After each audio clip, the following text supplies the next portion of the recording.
자, 지금 이제 공부를 하시는 순서는 건축법에서 이제 건축을 하기 위한 행정 절차, 여기 대선을 하기 위한 행정 절차를 보시되 이 앞쪽에서 이 건축물이 뭐다? 건축물은 지붕과 기둥 또는 벽이 있는 건축물이고 이에 딸린 시설물도 건축물이고 지하나 고가에 설치되는 각종 점퍼나 창고도 건축물이 된다는 거죠.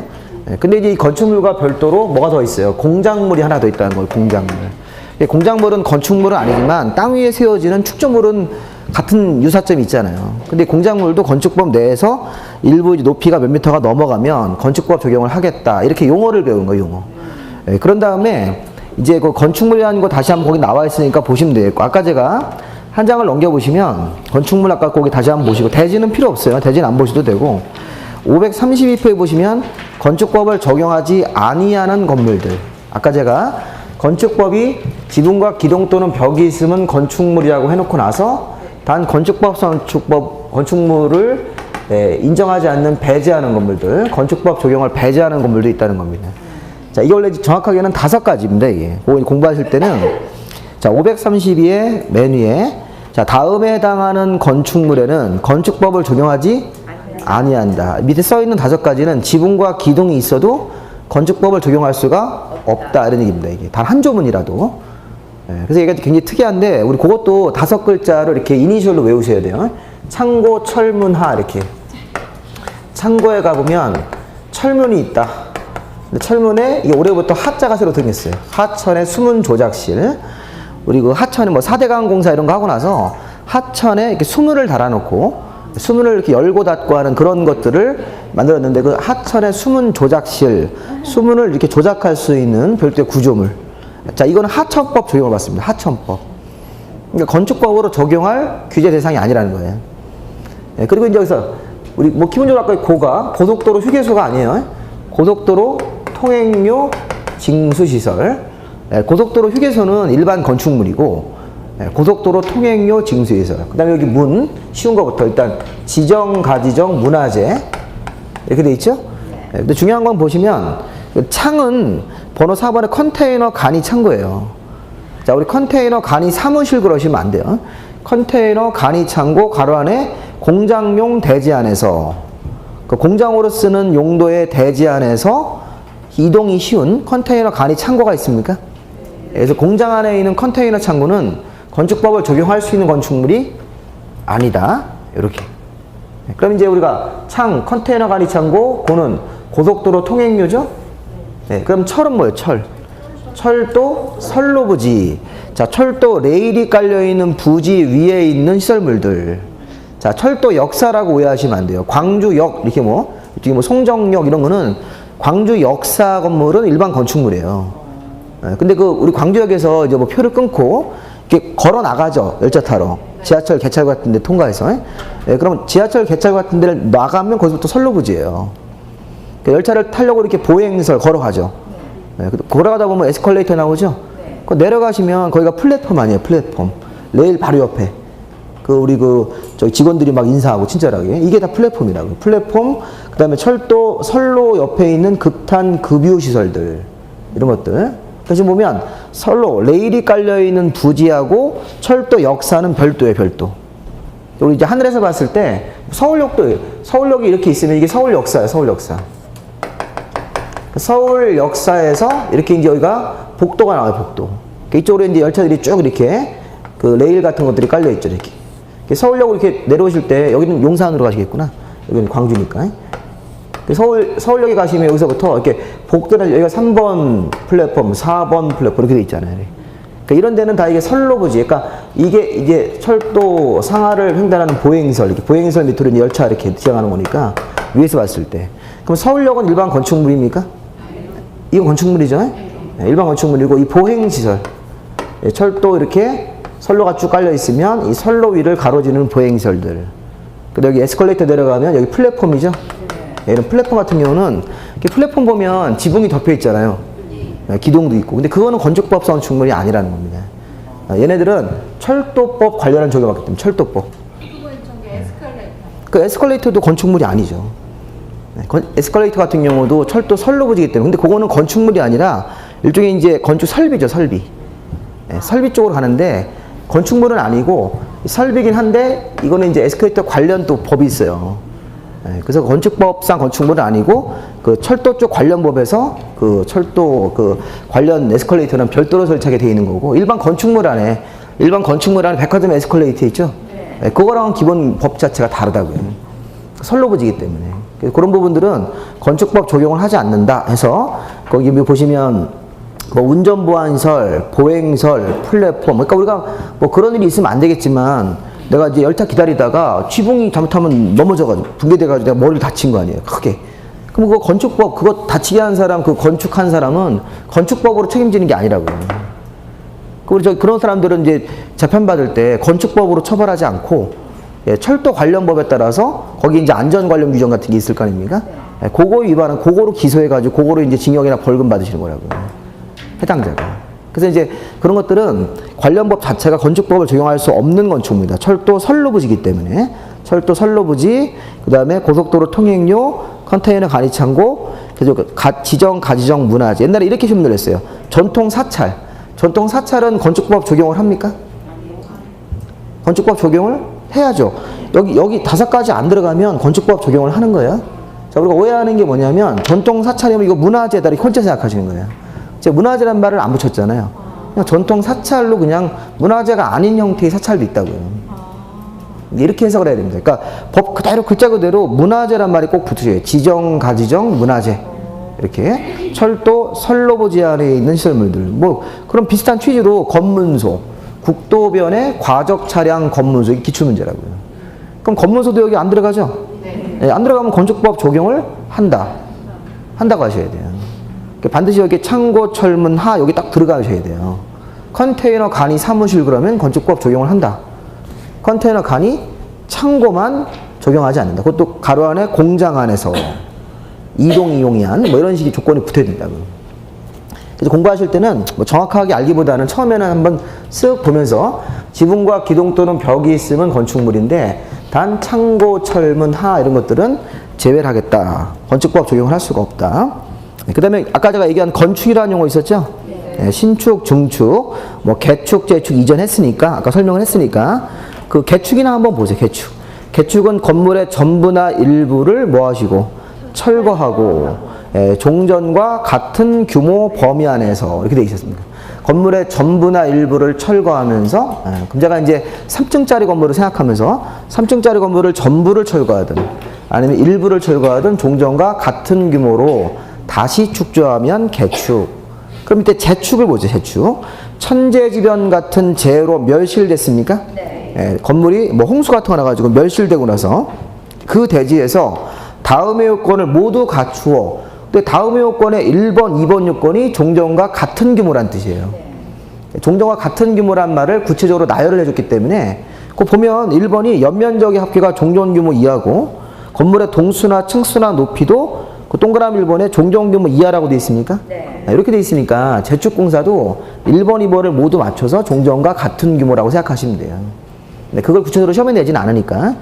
그래서 이제 철거하고 종전과 같은 규모면 개축, 자연재해로 멸실된 건물이 종전과 같은 규모면 재축. 네, 이렇게. 그 이전 공사는 주요 구조부를 해체하지 않고 같은 대지 안에서 다른 위치로 옮긴다. 뭐 이런 식으로 해서 정리를 좀 하시면 되겠습니다.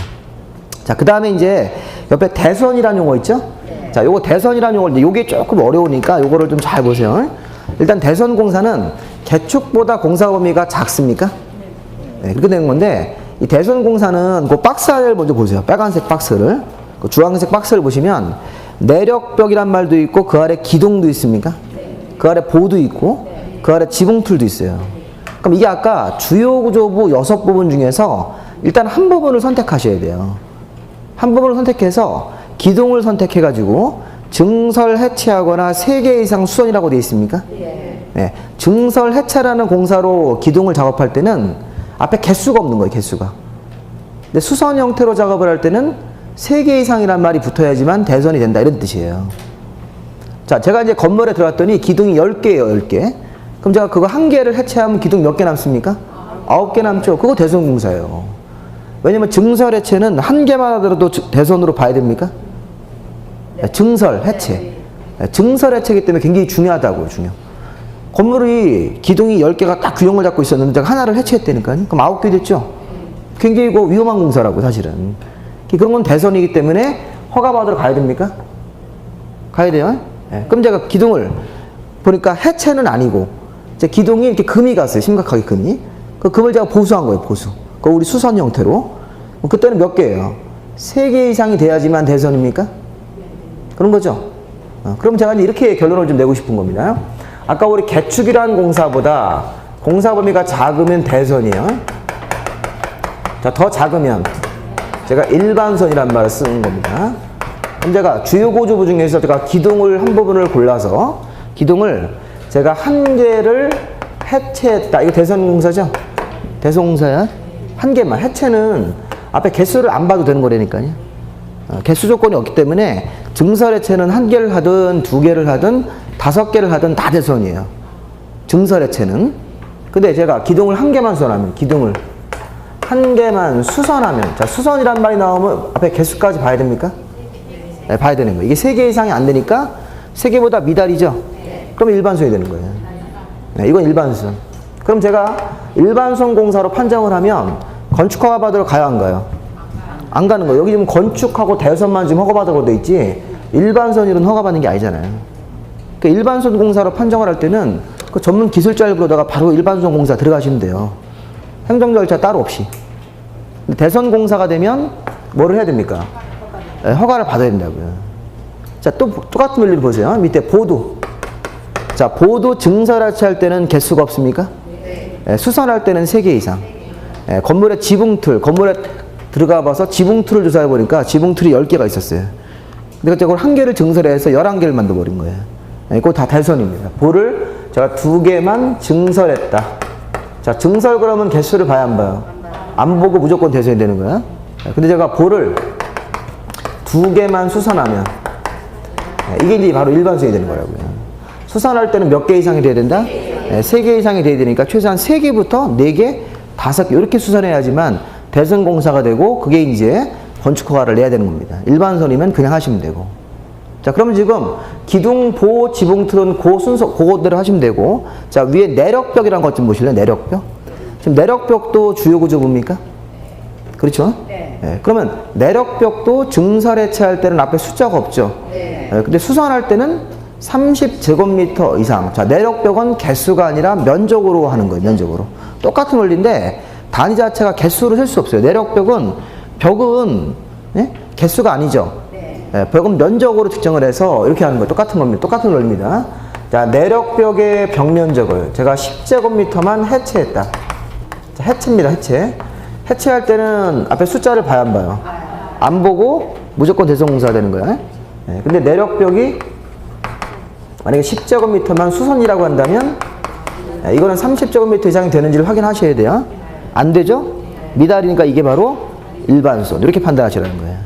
지금 보시면 기둥, 보, 지붕틀을 먼저 하시고 그다음에 내력벽을 할 때는 증설 해체할 때는 면적 없습니까? 원문에 수선할 때는 얼마 이상? 30제곱미터 이상이 돼야지만 대선이다. 그 이해를 하셔야 돼요. 이해. 그 다음에 마지막으로 방화벽 하나 더 보시면 돼요. 방화벽. 자, 방화벽은 방화벽이라든가 그 아래 주계단이라는 게 있습니까? 네. 우리 건물에 이렇게 한 방에서 화재가 나면 다른 방으로 옮기지 않게 방화벽으로 이렇게 구획하는 건물들이 있어요. 뒤에 가서 배우실 건데 그 방화벽이나 건물 실내에 있는 주계단이나 피난계단 이런 것들은 증설해체 수선까지 사이즈가 없어요. 수선까지도. 그 오타가 아니라 방화벽으로 시험 문제가 나오면 수선도 사이즈가 없어요. 네. 그러면 잘 보세요. 이게 만약에 방화벽으로 시험 문제가 뜨면 방화벽은 10제곱미터만 수선하더라도 이거 일반선이 아니라 대선으로 가셔야 돼요. 지금 내력벽하고 차이가 있죠? 네, 내력벽은 10제곱미터만 수선하면 이건 일반수선. 근데 방화벽은 10제곱미터만 수선을 하더라도 이거 대선이죠? 네, 그렇게 인식을 해야 된다는 거예요. 그러니까 이제 공부할 때 그 대선은 일단 기둥보 지붕틀부터 증설해체는 볼 게 없어요. 무조건 대선이니까. 그래서 기둥보 지붕틀은 수선할 때 몇 개 이상? 3개 이상. 그 다음에 내력벽으로 올라가요. 내력벽 올라가서 내력벽은 수선할 때 30제곱미터 이상입니까? 네, 그렇게 하시고 그 다음에 거기 방화벽이나 주계단 같은 거 나왔을 때는 수선할 때도 면적이 없으니까 10제곱미터만 수선하더라도 대선이 되고 이 허가받으러 가셔야 되는 거예요. 그래서 이게 지금 가셔서 여러분들 이제 오늘 점심 먹고 할 일 없으면 여기 구청 가셔가지고 물어보세요. 광산구청에 가보면 건축 민원실이라고 있고 거기 건축허가 담당. 건축 민원실 가보면 번호표 뽑으셔야 돼요. 그 건축 민원이 되게 많기 때문에 은행처럼 번호표 뽑고 이제 기다리시면 오라고 하면 가시면 가지고 기둥 1개 증설 이렇게 한번 해보세요. 네, 그러면 허가받는 대수선 이게 딱 나오고 기둥 1개 수선 그러면 일반 수선 그냥 가서 하십시오 이렇게. 네, 저기 건축허 가서 이거 쓰시지 말고 그냥 가서 하셔도 됩니다 이렇게 된다고요. 그래서 이제 그런 거를 우리 이제 생각하시면서 이제 공부를 하실 때 그렇게 이제 현실하고 뭐 그렇게 하면 안 되겠죠. 그렇게 하면 이제 가가지고 뭐 혼나겠죠. 뭐 하는 놈이냐고. 혼났겠지만 이렇게 생각을 하는 건 그렇게 하는 거예요. 건축 담당 공무원들이 여러분 구청에 건축 담당하시는 공무원들은 일반 공무원들이 아니에요. 그 전문직 공무원들입니다. 그러니까 일반적으로 국어 이런 것도 시험을 보지만 국어, 영어 이렇게 일반 행정직은 우리 동사무소 이런 분들은 일반 행정직이니까 국어, 영어, 한국사 이거 해가지고 시험 붙은 분들이고 그분들은 건축이라는 과목이 따로 있어요. 그래서 그래서 대부분이 구청 공무원들은 건축사 자격이 있어요. 건축사. 건축사가 이게 이제 설계해주는 사람 아닙니까? 네. 그거 다 알아요, 그분들은. 그러니까 이제 우리나라에서 광주시에서 건축 잘 아시는 분들이 그 공무원들이 제일 잘 알아요. 제일 일을 많이 하니까. 제일 전문가겠죠? 건축법은 누구보다 잘 알아요, 그분들이. 실제 실무적으로 위법 건물을 구별해서 허가를 해줘야 되기 때문에. 그래서 나중에 이제 그런 공무원을 한 분 알아두시면 좋잖아요. 공무원들, 그런 분들 하시면 무슨 건축에 가서 문제 생기면 그냥 대답이 즉각적으로 나오는 겁니다. 친구 중에 있으면 좋잖아요. 친구니까 이제 돈 안 주고도 물어볼 수 있고.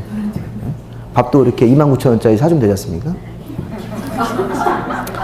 그거는 이제, 근데 건축사 사무실 가서 하려고 하면 몇십만씩 줘야 돼요. 상담해 보는데. 걔들 잘 몰라요. 또 건축사 또 잘 몰라요.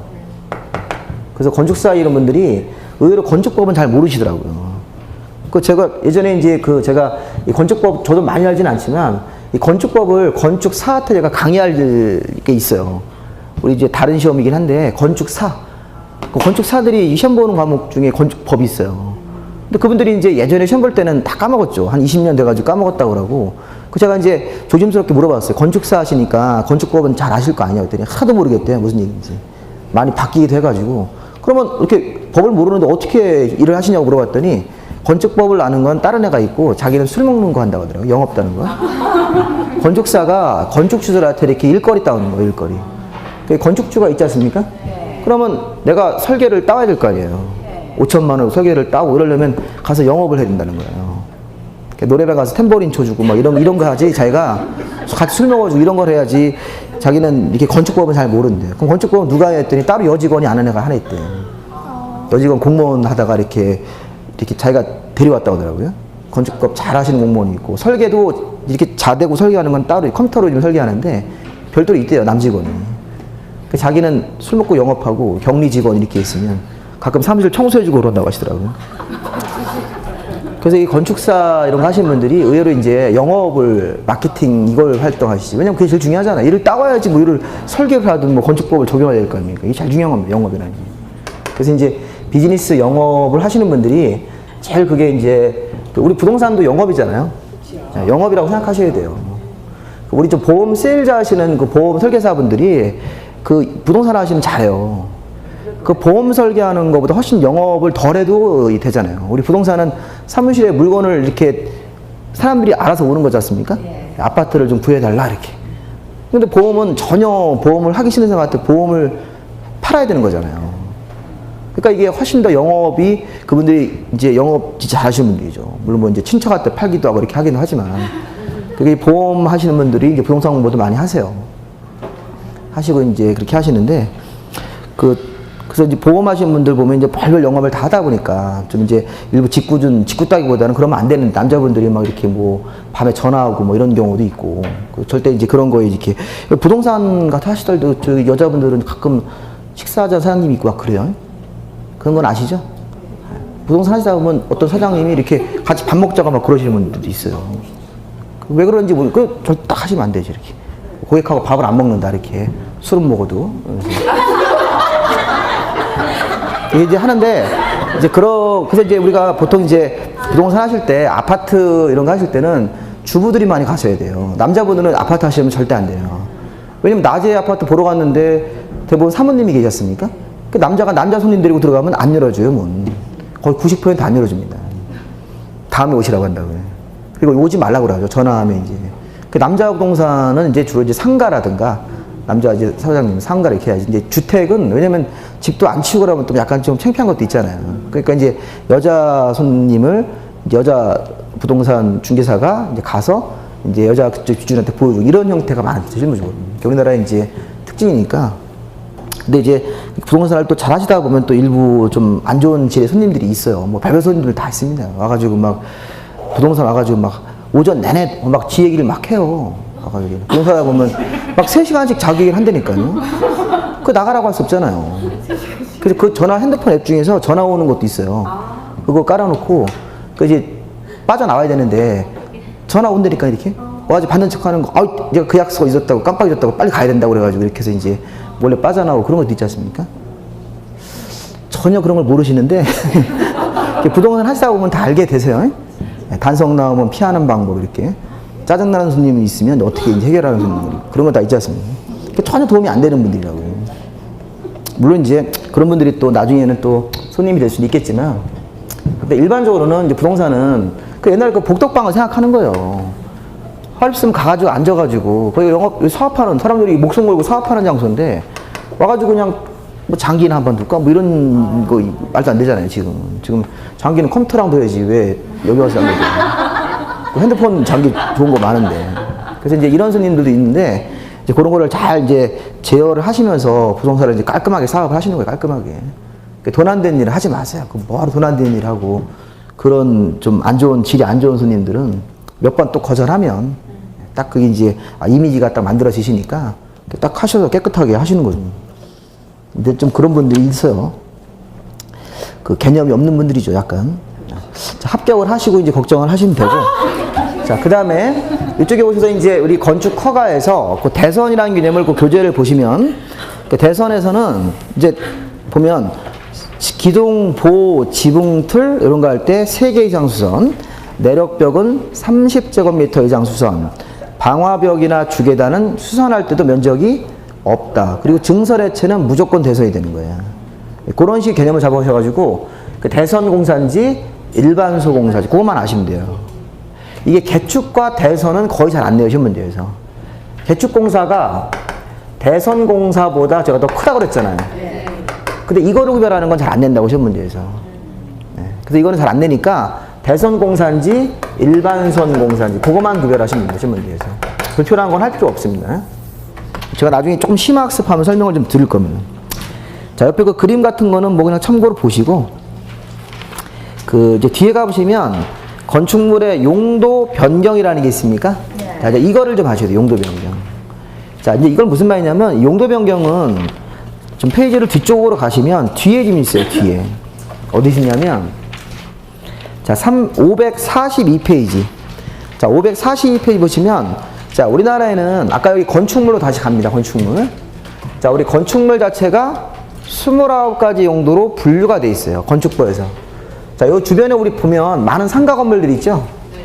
무슨 뭐 아이스크림 가게인 무슨 뭐 베스킨도 있고, 또 편의점도 있을 테고, 또 경우에 따라서는 저렇게 무슨 뭐 골프 연습장 저런 것도 있고. 근데 이런 상가업종들이 우리가 1종 근린생활에서 2종 근린생활 이렇게 나누셔야 돼요. 자, 우리나라에는 이 건축물 자체를 29개의 용도라고 그래요, 용도. 용도로 분류를 하고 있는 겁니다. 건축물의 용도. 자, 우리 여기서 토지는 용도지역이라고 그러죠? 네, 비교할 때. 우리 예전에 국토의 계획 및 이행하는 법률에서 우리나라 토지는 공법에서 규제할 때 21종류의 용도지역이라고 합니까? 이렇게 쓰는 거죠. 우리 옛날에 1종 전용주거지역, 2종 전용주거지역부터 맨 끝에 농림자연으로 끝나는 거. 땅은 21종류 용도가 있는 거예요. 용도. 땅은 21종류 용도인데 이건 용도지역자를 붙이는 거예요. 지역. 근데 건축물은 29가지 그냥 용도라고 하셔야 돼요. 용도 지역이 아니죠. 건축물이니까. 그래서 1번 용도가 단독주택이에요. 1번 용도가 단독주택이죠. 예. 그 다음에 이제 번호가 안 써 있는데, 542에 보시면 용도 중에 단독주택에다가 1번 쓰시고, 1번. 자, 2번은 공동주택이라고 그래요. 공동주택. 자, 3번은 일종 근린생활시설. 자, 일종 근린생활시설, 4번에 이종 근린생활시설 이렇게 돼 있습니까? 네. 이 근린생활시설이 우리에게 이제 일상적인 서비스를 제공하는 상점들이라고요. 근데 일종 근생이면 거기다 메모하세요. 주거 생활하는데 필수적인 상점들. 주거 생활하는데 필수적으로 있어야 되는 상점들이 있어요.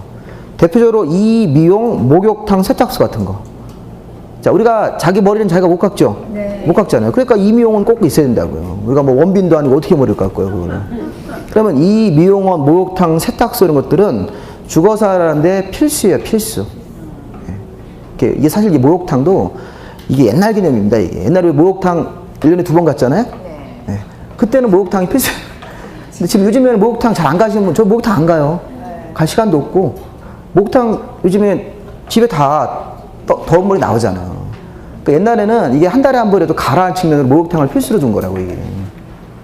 세탁소도 그렇고, 옛날 우리가 이제 목욕 같아, 저도 어렸을 때 한 달에 한 번씩 저희 엄마한테 끌려가가지고 막 떼밀고 막 이런 거 했었다고. 여탕에 들어가가지고 막 이런 거 하고 그랬는데, 그 당시에는 왜 그렇게 눈을 빨리 못 떴는지 모르겠는데, 초등학교 3학년 때까지는 갔는데, 이제 지금은 가고 싶어도 못 가지 않습니까?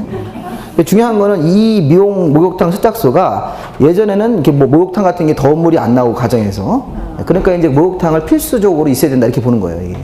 꼭 있어야 된다. 집에서 목욕 못 하니까 한 달에 한 번씩 목욕해라. 국민들의 위생을 위해서.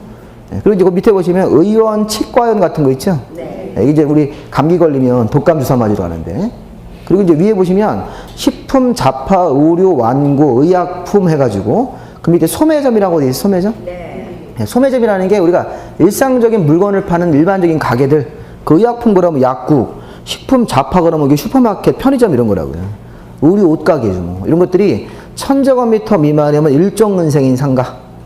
이렇게 소매점 1000제곱미터 미만, 그거까지 좀 보셔야 돼요. 사이즈가.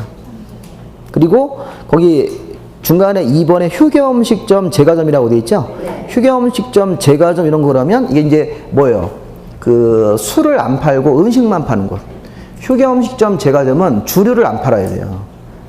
그래서 음식점 이렇게. 그러면 우리가 김밥천국은 뭘까요? 술 안 팔죠? 네. 네, 음식만 팔, 밥만 팔잖아요, 거기서. 그럼 그게 휴게음식점이 되는 거예요. 파리바게트 같은 경우도 제과점이니까. 그런 것들은 300제곱미터 미만이면 일종 근생. 자, 그럼 거기다가 우리가 이제 이종 근생으로 내려오세요. 이종 근생에다가 휴게음식점 300 이상이라고 쓰세요. 거기 일반 음식점 위에다가 휴게음식점으로 이게 면적이 아까 300 미만이면 일종 근생이니까 300 이상이 되면 어떻게 될까요? 이종 근생으로 분류하고 조금 더 규제를 많이 받는 건물이 되는 겁니다. 그러니까 우리가 음식점은 휴게음식점, 그 다음에 일반 음식점이라는 것도 있어요. 네, 그거는 이제 술을 같이 팔아야 돼요. 그러니까 우리 삼겹살 먹죠? 네, 그럼 같이 소주를 같이 드시니까 그거는 일반 음식점이 되는 거야. 그래서 일반 음식점은 면적을 안 따지고 다 이종이에요. 규제를 더 많이 받는 겁니다. 휴게음식점은 면적을 나누셔야 돼요. 휴게음식점은 거기가 300 미만이면 일종근생, 300 이상이면 이종근생 이렇게 되는 거라고요. 그리고 이제 일반 음식점은 음식과 주류를 같이 팔고 술을 팔기 때문에 규제를 조금 해야 된다는 측면에서 그게 이제 뭐가 되는 겁니까? 이종근생이 되는 거예요. 그리고 우리 우리나라 음식점은 하나가 더 있어요. 술과 음식까지 팔면 일반 음식점이죠. 근데 거기 접대부가 있으면 유흥점이 되는 거예요. 이제 소위 말하는 룸사롱 같은 게 되는 겁니다. 거기다가 참고로 16번 하나 써요. 16번. 16번에 위락설, 우리 노는데. 위락설에 이 안에 유흥점이라는 게 들어가는 거예요. 유흥주점, 무슨 뭐 카지노 이런 거. 유흥주점, 카지노, 무슨 뭐 나이트클럽 다 이게 16번에 그 해당됩니다. 위락설에 노는데. 그 위락설 그러면 그럼 우리나라 음식점이 휴게음식점이면 일종근생, 이종근생입니까? 면적에 따라서. 휴게음식점이 300 미만이면 일종근생으로 이렇게 분류를 해주는 상가, 휴게음식점은 300 이상이면 이종근생으로 분류하는 상가 이렇게 된다고요. 여기 지금 우리 교재에는 샘플만 써놓은 거예요. 몇 개만. 이종근생이 원래 더 많아요. 그리고 일반 음식점은 술을 안 팔죠? 술을 팔죠? 그러니까 이건 면적을 안 따지고 다 그냥 이종근생으로 가셔야 돼요. 그리고 술과 음식, 그 다음에 접대부까지 있으면 유흥주점, 위락시설. 위락시설이죠. 16번 이렇게 되는 거예요. 그거는 거기 밑에다 아무데나 쓰세요. 그 뒤에 없어요. 네, 뒤에 없으니까 거기 그냥 뒤에다가 그 4번에 이종근생하고 이렇게 샘플만 보라는 거예요. 이게 기초학습이기 때문에. 위락시설 같은 경우는 16번 이렇게 번호가 한참 뒤로 가겠죠.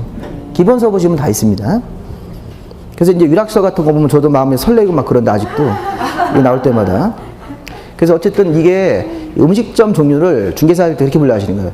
그러니까 음식만 파는데 술과 음식을 같이 파는데 그 요소가 이렇게 올라가는 거예요. 술과 음식과 접대부까지 이렇게. 그게 법률적인 구분입니다. 그렇게 해서 유흥주점까지 16번에 위락시설. 여기 뭐 무슨 뭐 나이트클럽 같은 무도장. 그 다음에 우리 카지노 같은 게 있습니다. 자, 그리고 그럼 이제 문제는 뭐냐면 그 이제 부동산 중개사무소를 하나 더 쓰셔야 돼요. 부동산 중개사무소가 올해부터 일종근생 밑에 번호 5번으로 하나 쓰세요. 부동산 중개사무소 새로 들어갔어요. 30제곱미터 미만. 그 일종근생 밑에다가 5번 이렇게 쓰시고 번호 5번 부동산 중개사무소. 자, 일종근생의 제일 마지막으로 뭐로 끝나고 있나요? 거기 보시면 의원 치과위원이 끝나죠? 네, 그 밑에다가 뭐 세부 번호로 5번 쓰신 다음에 부동산 중개사무소가 30제곱미터 미만 이렇게.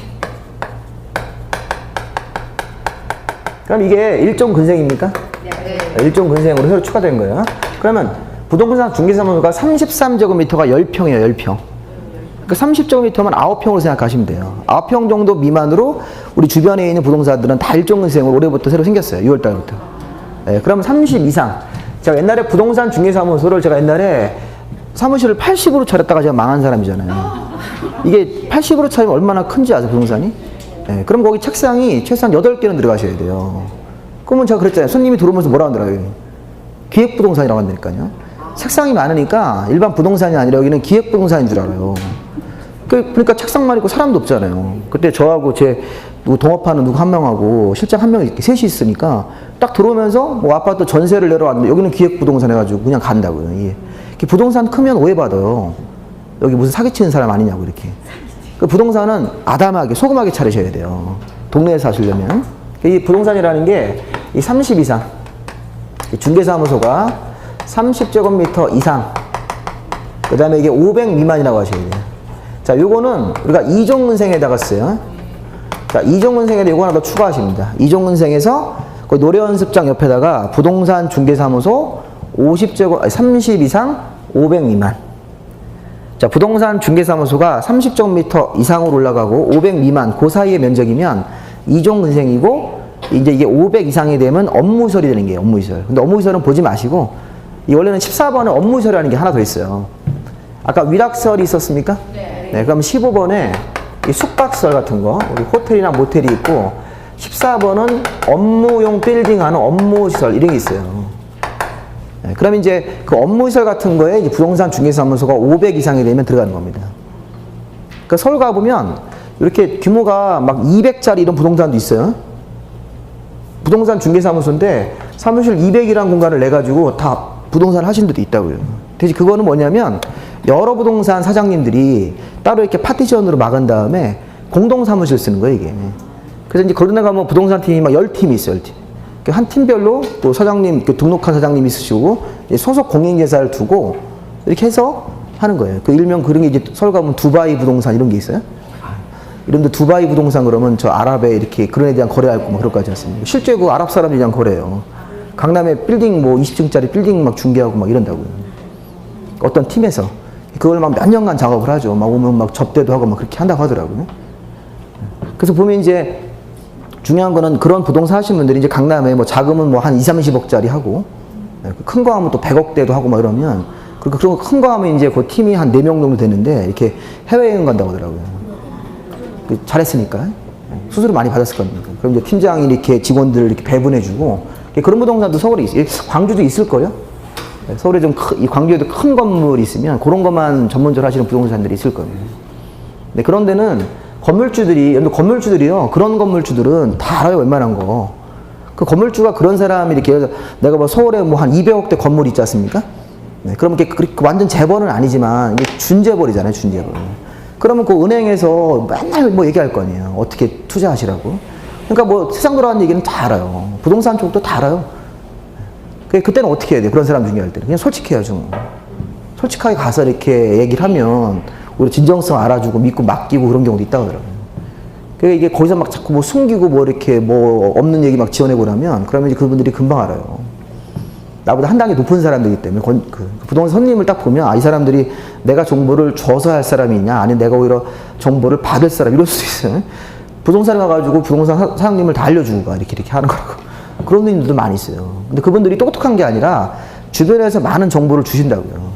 그러니까 이제 그런 손님이 오시면 이제 가만히 얘기를 듣고 이런 물건이 있으면 이렇게 툭 던져야지 자꾸 이렇게 물건 사라고 전화하고 막 이러면 이제 그분들이 이제 나중에 단계를 끊죠, 이렇게. 그래서 이제 그런 분들하고도 이렇게 하시는 분들이 있습니다. 그래서 이제 저도 이제 강남에 수업하다 보면 몇 번 오셔가지고 뭐 이렇게 뭐 식사 같이 다시 한번 하자고. 식사하러 오면 꼭 물어보는 거예요. 뭐 공법 뭐 이렇게 잘 모르니까 와가지고 물어보시죠.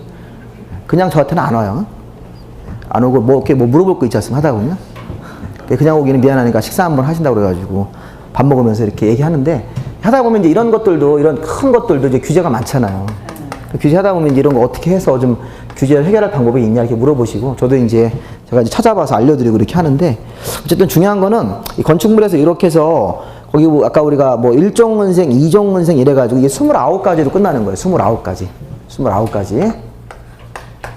자, 그런데 보면 이제 그 다음 페이지를 보세요. 1번 뭐 단독주택, 2번 공동주택. 그 공동주택 안에 뭐 아파트, 연립, 다세대 이렇게 이제 구분 등기가 되는 게 들어가는데 넘겨보시면 뒤에 보시면 용도 변경이라는 게 있습니까? 네, 이걸 좀 보세요. 건축물의 용도 변경. 자, 무슨 말이냐면 544에서 거기 시설군이라는 게 있고 1, 2, 3, 4, 5, 6, 7, 8, 9번까지 써 있죠? 네. 자, 이게 무슨 말 하는 거냐면 건축물은 29가지 용도가 있어요. 그럼 용도에서 다른 번호로 이렇게 변경될 수도 있을까요? 네. 네, 있겠죠. 네. 예를 들어서 제가 여기 숙박시설 같은 거 무슨 관광 호텔을 하다가 장사가 안 돼서 폐업이 됐어요. 폐업. 그럼 이게 9번의 의료시설, 9번의 의료시설 가보시면 이 병원 같은 게 있어요. 병원. 아까 제가 의원은 뭐라고 했습니까? 의원? 개인이 운영하는 의원은 일종근생이에요. 일종근생. 근데 이게 병원 그러면 여러 의사분들이 근무하시는 병원급 있죠? 네. 그건 우리가 9번의 의료시설이라는 게 따로 있어요.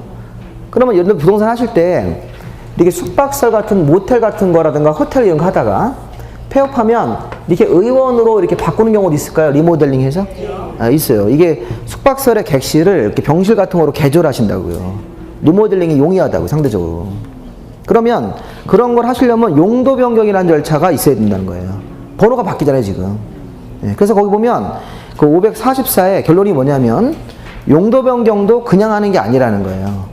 허가 아니면 신고받고 해야 되는데 근데 아까 우리 건축물을 건축할 때처럼 용도 변경 허가라는 게 따로 있는데 용도 변경은 거기 보면 자동차 관련 시설군부터 맨 밑에 그 밖의 시설군이라고 되어 있습니까? 네. 자, 이게 9개의 시설군이라고 그래요. 이게 무슨 얘기냐면 29가지 용도를 재분류를 한 거예요. 재분류. 9개의 시설군으로. 옆에 자동차 관련 시설군에서는 29가지 용도 중에서 자동차 관련 시설이 하나가 딱 들어가 있는 거예요. 이 번호가 20번입니다. 20번. 자동차 관련 시설이. 세차장, 폐차장 이런 거라고요. 그러면 산업시설군에는 옆에 7개가 들어가 있습니까? 그러니까 29가지 중에서 7개를 이렇게 써놓고 그 다음에 뭐 전기 통신에는 2개의 용도가 들어가 있고 문화 및 집회에는 4가지 용도 번호가 들어가 있는 거야. 그 번호는 모르셔도 돼요. 근데 중요한 거는 여기서 위로 올라가면 허가, 밑으로 떨어지면 신고예요. 이 시설군 칸을 위로 올라가는 형태로 바뀔 수도 있고 밑으로 내려갈 수도 있습니까? 예를 들어서 제가 의료시설이 6번 시설군, 교육복지시설군에 의료시설이 있어요? 네. 그거를 하다가 제가 숙박시설 이런 거로 바꿀 수 있죠? 네. 네. 아까랑 반대 상황으로 병원을 하다가 제가 숙박으로 이렇게 바꾸는 거예요. 그럼 거기서 위로 올라가야 되죠? 네. 네. 의료시설이 6번 교육복지시설군인데 5번에 영업시설군에 숙박이라고 되어 있잖아요. 네. 네. 그럼 한 칸 위로 올라간다? 2칸 올라간다? 이렇게 변하면 이게 허가받고 하셔야 돼요. 제일 까다로운 용도 변경. 근데 반대로 숙박시설을 쓰다가 거기 의료시설로 밑으로 내려갈 수도 있습니까? 네, 그렇게. 아니면 종교시설 같은 걸 쓰다가 운동으로 내려갈 수 있다 이렇게. 네, 그러면 그렇게 내려가면 신고. 용도 변경은 허가 아니면 신고 이렇게 얘기하는 거예요. 그리고 하나 더. 용도 변경할 때 같은 시설군 내에서 변경을 하면 그때는 신청이 되는 거예요. 신청. 신고보다 간단한 게 용도 변경은 자, 건축물의 용도를 변경을 할 때는 행정 절차. 허가도 용도 변경 허가라는 게 있습니까? 거기 시설군에서 상위군으로 이동하는 거 이렇게. 자, 용도 변경 신고가 허가보다 간단한 절차. 하위군으로 내려가는 거. 그다음에 용도 변경 신청. 이거는 수평적으로 이동하는 거. 자, 신청은 거기서 내가 종교의설을 쓰다가 위락으로 바꿀 수도 있을까요? 그렇게 할 수 있잖아요. 경우에 따라서는. 그런 경우는 좀 드물죠? 교회 하다가 무슨 나이트클럽 갖고 이런 경우는 없겠지만 일단 이론상으로는 같은 거 시설군 내에서 바뀐다고요. 아니면 나이트클럽 하다가 회계하고 종교로 갈 수 있지 않습니까? 무슨 뭐 나이트클럽 해가지고 여기 터미널 옆에 무슨 관광 나이트 하다가 교회로 바뀌는 거예요. 우리 회계합시다 해가지고서 앞으로 이제. 그러면 중요한 거는 그렇게 시설군 내에서 바뀌고 그러면 허가도 아니고 신고도 아니고 신청이다 하는 얘기. 신청이다. 용도 변경은 우리 건축물의 그래서 거기에 여러분들 거기 옆에 시설군이라는 그 용도 변경 그 용도군이라는 거 오른쪽에 있는 걸 다 세보면 29개예요. 29가지인데 우리 앞에서는 그냥 이종근생까지만 써놓고 뒤에 거는 그냥 다 생략을 한 거예요. 우리 책이.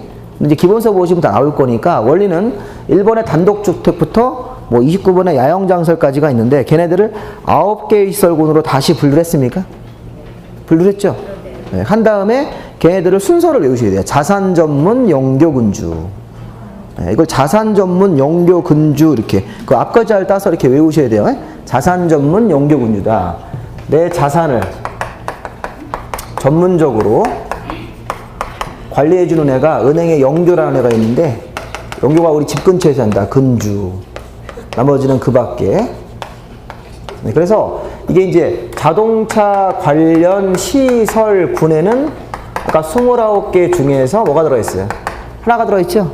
네, 자동차 관련 시설 하나만 들어가 있는 거예요. 자동차 관련 시설 하나. 이렇게. 자, 산업설군에서는 한 개예요? 7개예요? 7개. 그거 한번 적어볼까요? 자, 거기 옆에 써있지만, 자, 이제 순서를 이제 바꿔서 이제 외우려고 하는 거예요. 어떻게 외우시는 거냐면, 공장 창고에서, 순서를 약간 바꿔서 한번 써보죠. 공장, 창고에서. 자, 공장이라는 용도, 창고시설이라는 용도, 공장 창고에서 위험물 저장 처리니까 위험물을 꺼내서 자원순환시설로 운수한다. 이렇게 외우시는 거예요. 이렇게. 공장 창고에서 위험물 저장 처리, 자원순환 이게 고물상이에요. 고물상. 그 위험물을 자원순환, 고물상이나 폐기물 처리시설로 운수하다가 가다 죽었어요. 죽으면 장례식장 가서 3일 있다가 묘지로 가는 거 아닙니까? 이렇게 7개를 그런 식으로 약간 순서를 바꿔서 외우셔야 돼요. 지금 순서가 자산 전문이죠? 네, 영교 근주죠? 이렇게. 나머지는 그 밖에. 그러면 산업설군 같은 경우가 시험 문제 많이 나오니까 이 안에 몇 개 들어있어요? 7개. 여기 문화미 집회. 자, 사람들이 이렇게 모여서 문화생활하고 집회. 사람들이 이렇게 모이는 설군에서는 4가지가 들어가.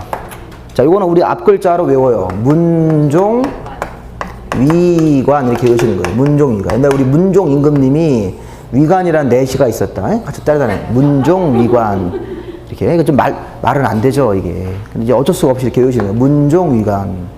그 다음에 영업설군. 자, 영업설군은 여기 이제 4가지가 들어있어요. 우리 백화점에, 광주 신세계 백화점에 영업 최고 잘하는 여자분, 1층에 마트. 판원숙 씨. 판원숙 씨는 이종 근린생활설 중에서 다중생활설 이게 고시원이에요, 고시원. 네, 그래서 백화점에 영업왕 판원숙 씨가 있는데 판원숙 씨는 백화점 앞에 고시원사로 이종 근생 중 다중생활설 이게 고시원이기 때문에. 자, 이렇게 해서 우리가 이제 이거를 정리를 해서 시험 문제를 이제 대비를 하는 거예요. 그 시험 문제는 다음 중 허가받는 용도 변경을 찾아라 이렇게 한다고요. 그럼 허가받는 거면 거기서 이제 막 내는 거예요. 거기서 하나씩 골라가지고 위로 올라가는 거가 허가죠.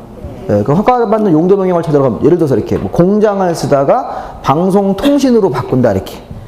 그럼 밑으로 내려가는 거죠. 네, 공장이면 그 산업설군에 있었는데 그게 만약에 뭐 공장 쓰다가 위락설로 바꾼다 그러면 밑으로 2칸 내려가는 거죠. 이거를 나중에 제가 이제 외우게 해드릴 거예요. 이거를 맞출 수 있는 방법은 2가지가 있어요. 여기 손에다가 문신을 파가지고 이거를 써가지고 들어가시든지 아니면 이걸 머릿속에 넣어야 된다고요. 커닝페이퍼 이런 건 안 돼. 커닝페이퍼는 증거가 남기 때문에. 근데 이건 문신이라고 하세요. 가서 나 이거 문신 판 거다.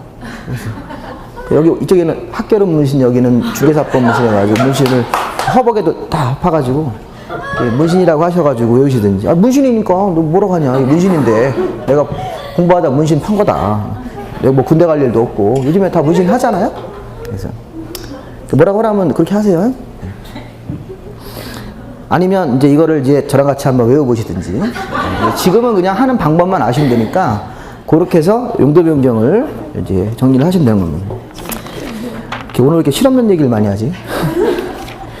자, 어쨌든 이렇게 해서 그 중간에 보시면 이제 거기 뭐 문화 및 집회에는 문종 위관, 영업설군에서는 판은숙씨 같은 사람이 있고, 그 6번에 교육할 때는 의료 교육을 위해서 노유자들을 수련소를 보내서 야영시킨다. 뭐 이렇게 해가지고 이렇게 해서 이제 그 자산 전문 영교 운주를 해가지고 하다 보면 이제 걸리게 돼 있습니다. 용도 변경. 그러니까 일단 지금 조금 할 거는 많아요. 할 거는 많은데 하는 방법을 잘 익혀 두셔야 돼요. 하는 방법을 익혀가지고 그거를 저를 따라서 그대로 하시면 돼요.